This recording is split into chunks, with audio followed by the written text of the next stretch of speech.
c'est Frédéric. Aujourd'hui, je vais vous parler d'une dynastie impériale de la Chine, la dynastie Tang.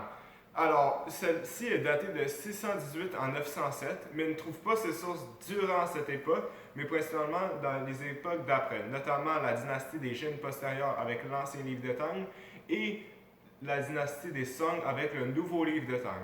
Par contre, il y a un ouvrage qui a survécu, et c'est le Tongdian, publié en l'an 801.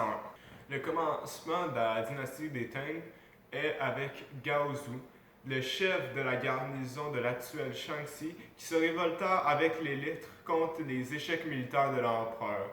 Il captura en 1618 la capitale des Sui, autrement dit Shanghai ou la ville actuelle de Xi'an, et se proclama empereur.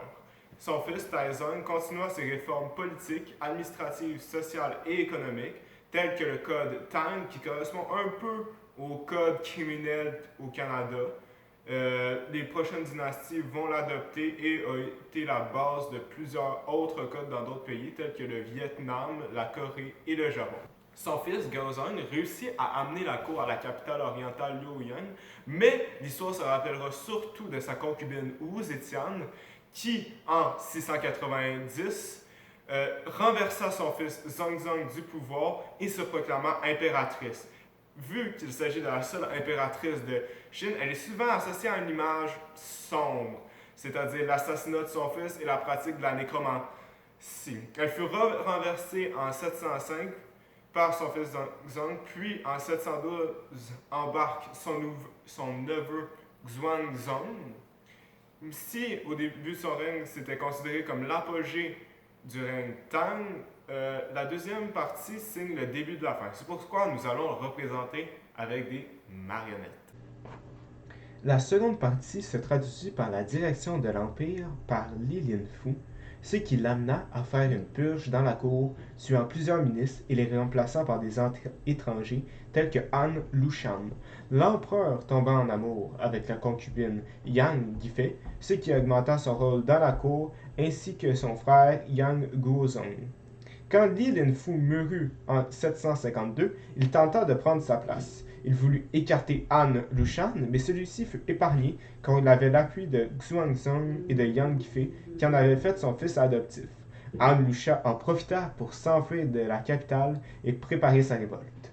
La révolte d'Han Lushan éclata vers la fin de l'année 755. Le général s'était alors réfugié dans sa province, le Hebei, où il disposait d'importantes troupes. Il réussit à s'emparer de Liuyang.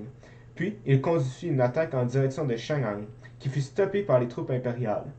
Le ministre Yang Guozong commença alors à douter et convainquit l'empereur Xuanzong de conduire une offensive contre Han Lushan.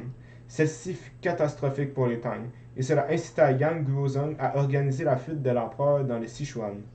Cependant, durant cet exil, la garde impériale se révolta et exécuta Yang Guozong puis sa sœur, la concubine Yang Guifei, à qui il imputait les malheurs de l'Empire devant un Xuanzong impuissant. Cette révolte a eu pour effet d'affaiblir grandement le pouvoir central. Malgré que les empereurs Daizong et Dezong réussissent à le maintenir grâce aux réformes économiques telles que les monopoles de l'État sur le sel, le thé, l'alcool et le fer, ainsi que 2 taxes saisonnières par salaire implantées en 780, le royaume de Tang continue de perdre des territoires face aux puissances extérieures. Tout ça se solda dans les années 880, quand des révoltes des généraux éclatèrent, ainsi que des attaques de bandits. En 881, Shanghai est pris par Wang Shao, un bandit, et en 883, il est repris par Li Keqiang, un général qui, en 1907, décida de destituer le dernier empereur Tang, mettant fin à la dynastie. La dynastie Tang fut marquée par plusieurs découvertes et avancées technologiques, telles que l'utilisation du fumier dans l'agriculture, l'importation de la canne à sucre sous Taizong, la création du papier-monnaie qui servait dans le cadre de grandes transactions, l'impression par bloc de bois entre les années 650 et 670, la création de la porcelaine et, finalement, le remède des gloîtres grâce à de la thyroïde de cochon ou de la thyroïde de mouton. Si ça ne semble pas impressionnant au premier abord, ce remède fut trouvé en Occident qu'un millénaire plus tard. La religion sunni-Tang, quant à elle, est influencée par l'arrivée du christianisme, du judaïsme et de l'islam en Chine. Malheureusement, celle-ci fut interdite en 845. La religion populaire était le bouddhisme, le taoïsme était pratiqué par les empereurs et le confucianisme par les érudits. Si le bouddhisme et le taoïsme ont eu une grande influence sur la Chine à cette époque, le confucianisme en avait moins car il n'y avait pas de clergé confucéen. Voici les références utilisées pour la vidéo. J'espère que vous avez apprécié la vidéo et je vous dis à la prochaine!